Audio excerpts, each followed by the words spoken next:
Bueno, entonces con mis agradecimientos a los medios que nos acompañan esta mañana aquí, un saludo a quienes nos siguen por las redes o a quienes nos vean después. Voy a tocar 5 aspectos de este escándalo de la Ruta del Sol, de Odebrecht y del Grupo Aval. Me voy a concentrar en uno solo, que es, digamos, lo por completo nuevo, y los otros los voy a mencionar rápidamente. Voy a hacer esfuerzos por ser muy rápido. Bueno, yo creo que está estallando otro inmenso escándalo de corrupción en Colombia. Lo toca el Tiempo del domingo. Ellos hablan de el carrusel de la construcción de los colegios, del carrusel de la construcción de los colegios. Eso es una decisión del gobierno de Juan Manuel Santos y del ministerio de Gina Parodi, en el que el gobierno decide invertir 2,5 billones de pesos. 2,5 billones de pesos para construir 30.000 aulas. 30.000 aulas repartidas por todo el país. La actual ministra de Educación ha dicho que en ese negocio están con el 70% de este asunto, está en nivel de riesgo medio alto o alto en su ejecución. 70%. 70% es más de 1 billón de pesos que están en riesgo. Bueno, ya las denuncias que se conocen, ¿sí?, señalan cosas tan aberrantes como estas. Hay apenas 1.400 aulas construidas de 30.000, apenas 230 aulas entregadas, o sea, el 0.7%, o sea que el problema de retraso de las obras ya es inmenso, el retraso de las obras. Pero además ya hay cosas también gravísimas que ha señalado, repito, el periódico El Tiempo el domingo. El COMPES que aprobó este proyecto estableció que el costo promedio del aula debería ser de 146 millones de pesos. Pero resulta que en el Colegio Pompilio Martínez de Cajicá las aulas salieron a 1.039 millones, en el Instituto Técnico de Fusagasugá 620 millones, en Nuestra Señora del Rosario en Palo Nuevo Atlántico a 557, en San Joaquín La Mesa a 417 millones. O sea que ahí ya empieza a aparecer otra faceta extremadamente complicada. Pero además hay otro hecho que menciona también en el mismo informe, ¿no?, que es que una cosa es lo que dicen que costó y otra cosa es lo que costó realmente, por lo menos en algunos casos. En el Colegio José María Córdoba de Montería se habló de 1.367 millones de inversión, pero van en 5.000 millones. Y en el Pompilio Martínez de Cajicá se habló de 3.117, pero van en 4.500 millones de pesos. Entonces, tenemos pues un problema muy grave. Las investigaciones apenas, digamos, están avanzando. El Contralor General ha señalado que esto es un asunto de impacto nacional por razones obvias. Esto, repito, puede terminar siendo uno de los grandes torcidos de la historia de Colombia. Ahora, uno de los puntos que llama mucho la atención es la inmensa concentración de la contratación. El 63% de las obras lo tienen 2 firmas. Una de esas, Mota Engil. No la pierdan de vista porque es muy clave en esta historia, que tiene 252 proyectos que pueden valer 1.3 billones de pesos. 1.3 billones de pesos esos 252 proyectos. Bueno, ¿quiénes son? ¿Por qué aparece Mota Engil? ¿Qué es Mota Engil? Mota Engil es una empresa de origen portugués que se creó en los tiempos de la famosa dictadura portuguesa y que aparece en las colonias africanas de Portugal, particularmente en Angola. ¿Sí? ¿Cómo llega Mota Engil? Mota Engil que llega, porque es una transnacional, es Mota Engil Perú. Y Mota Engil, dice la información del Tiempo, que aparece en este negocio sustituyendo a otra empresa peruana que se llama Graña Montero. Graña Montero se llama esa otra empresa que aparece quedándose con, pues fue la que inicialmente tuvo el contrato y después lo coge Mota Engil. Ahora, ¿por qué son tan interesantes las dos? Mencionemos esto, lo voy a desarrollar un poco más adelante. Es que dice el Tiempo que se hace esa sustitución contractual en el momento en que Graña Montero aparece fuertemente involucrada en el escándalo de la corrupción de Odebrecht en Perú, como vamos a ver, pero muy profundamente involucrada. Entonces, es lo que dice el tiempo, sustituyen por esa razón. Bueno, además de lo que ya mencioné, de los problemas que hay, la W en enero hizo otra denuncia importante, y es que algunos contratistas de Mota Gil dan información a la W diciendo que los están estafando. Entonces, por ejemplo, el doctor Oscar René Abella dice que a ellos les deben 1.150 millones de pesos. Ellos son subcontratistas. A Oscar René Abella, repito, 1.150 millones le deben, a Hans Cadena 2.400 millones y a Gerardo Uribe 7.500 millones, un total de 11.000 millones, pues, y probablemente haya más casos. Quiero, antes de seguir, llamar la atención sobre esto, el escandaloso proceso de concentración y la subcontratación. Eso ya, aun si no hubiere corrupción, sería a mi juicio inaceptable, porque aquí no pueden seguir apareciendo transnacionales que se cogen los contratos y después le tiran la pelota a las empresas nacionales, a las que exprimen e inclusive estafan sin consideraciones, ¿sí? Bueno. ¿Cómo aparece aquí Odebrecht más directamente? Estas son cosas que ya se habían mencionado, muy, digamos, con rapidez, pero ya se habían mencionado.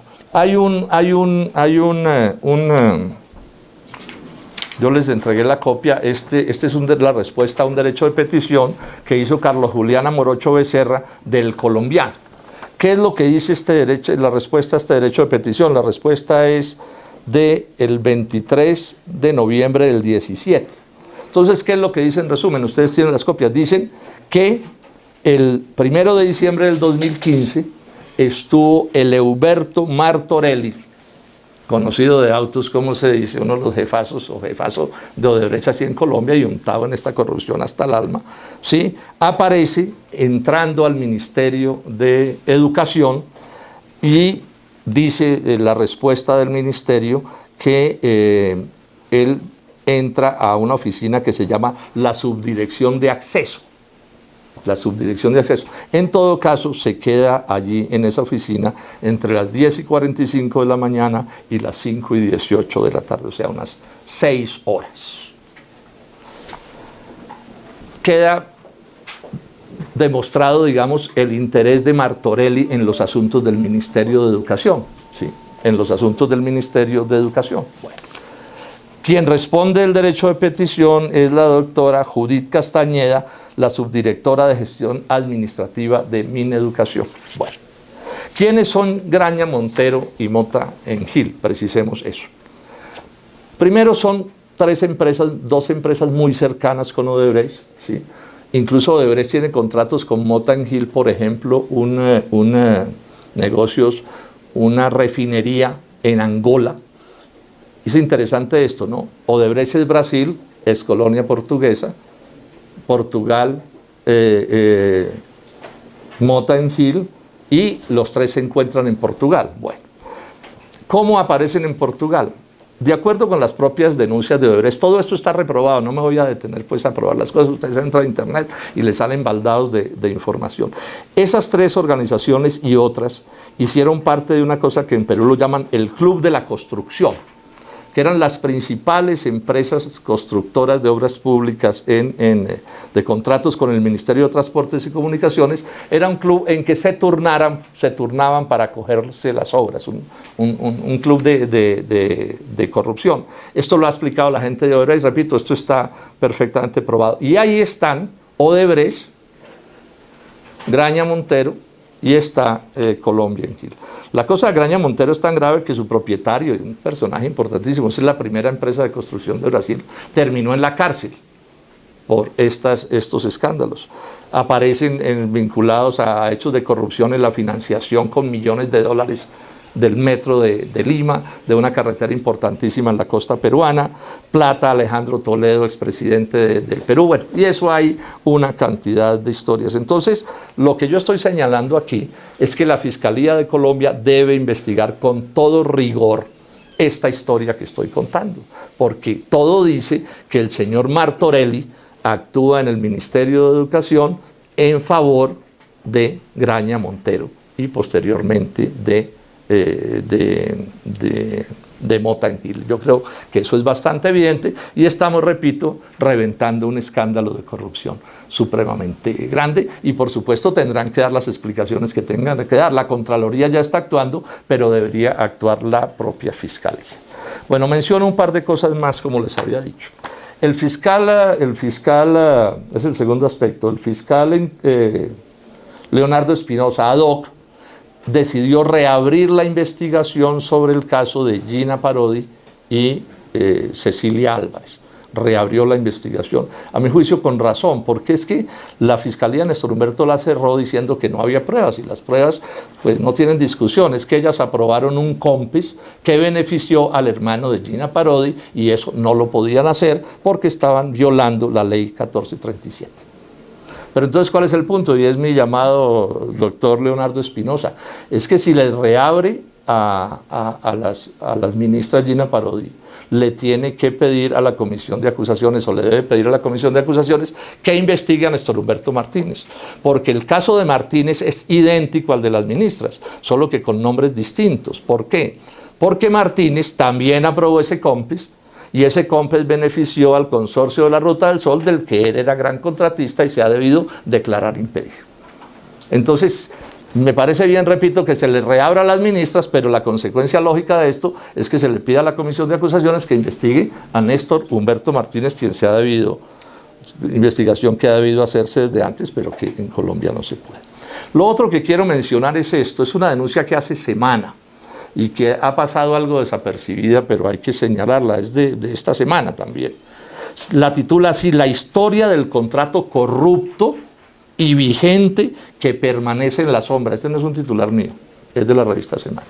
¿A qué se está refiriendo? Ustedes se acuerdan que Néstor Humberto Martínez tramitó un contrato de estabilidad jurídica en beneficio del consorcio de la Ruta del Sol. Bueno, dice Semana que ya está probado que ese es un contrato corrupto, porque quienes participaron en esos sobornos por 4.000 millones de pesos, varios de ellos ya confesaron. Sin embargo, el contrato se mantiene vigente y cuenta la historia.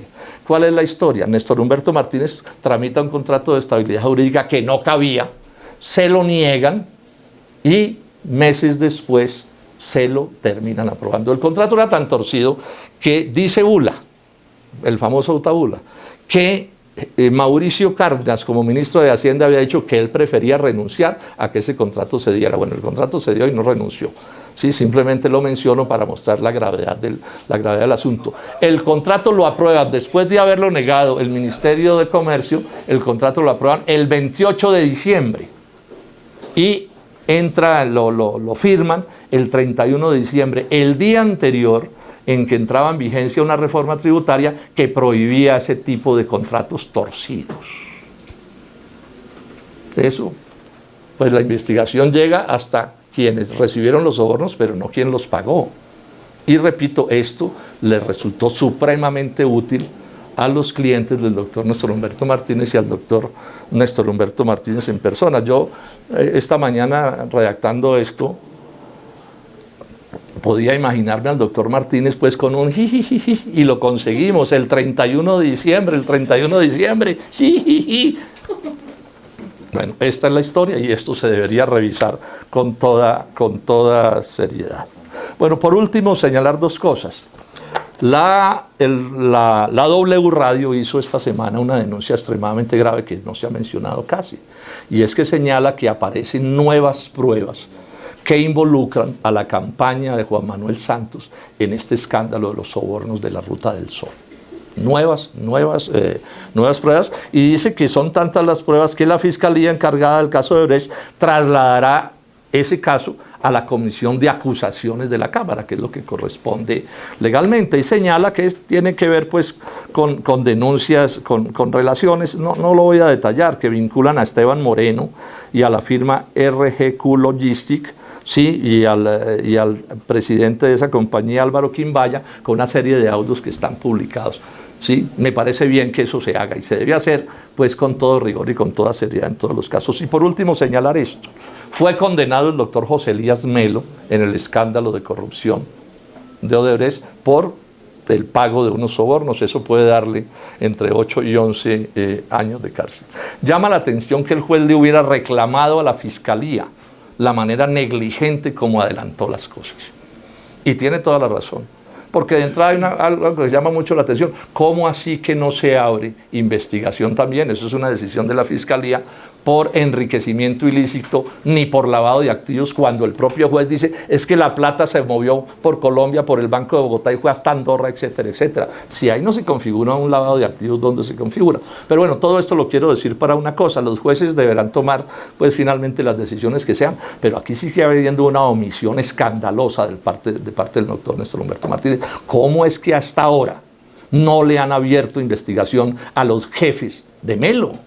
Esto es inconcebible. ¿Cómo es que no le han abierto la investigación? Yo repito, los jueces determinarán, pero ¿cómo puede suceder que a los jefes de Melo, a los ganadores de los sobornos de la Ruta del Sol, al socio de Odebrecht, a los ejecutivos, a los jefes, a los dueños de esa empresa, nadie los investiga en Colombia?